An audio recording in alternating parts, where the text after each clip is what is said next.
বাজারে গিয়ে দেখলাম আজ প্রচুর ইলিশ মাছ উঠেছে। তো বর্ষার সময় কম বেশি সবার বাড়িতেই প্রায় ইলিশ মাছই খাওয়া হয়। তো আজও একটা ইলিশ মাছ নিয়ে নিয়েছিলাম এই কাকার কাছ থেকে। কাকা ভালো করে ছাড়িয়ে মাছগুলি কেটে দিচ্ছিল। তোমার মাছ দেবো।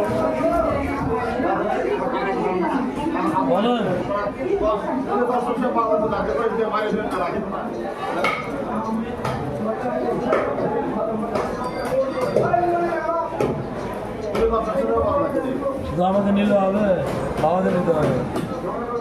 দেবের দেব মহাদেব মজমালা সব দেবতা ঠাকুরের তো মোষ হ্যাঁ দিয়ে দেবো। আরো 2-8টা আছে বেছে কয় পিস হয় দেখো। সবই তো ইলিশ নেন ভালো আছে, ইলিশ আছে, এগুলো ডায়রিমের ইলিশ আছে। এই আর কয়টা কেউ প্রমাণ করে দিতে পারলে যে কোনো শাস্তি গ্রহণ করে নেবো। 1200 টাকা গেল, এই 800 টাকা গেল।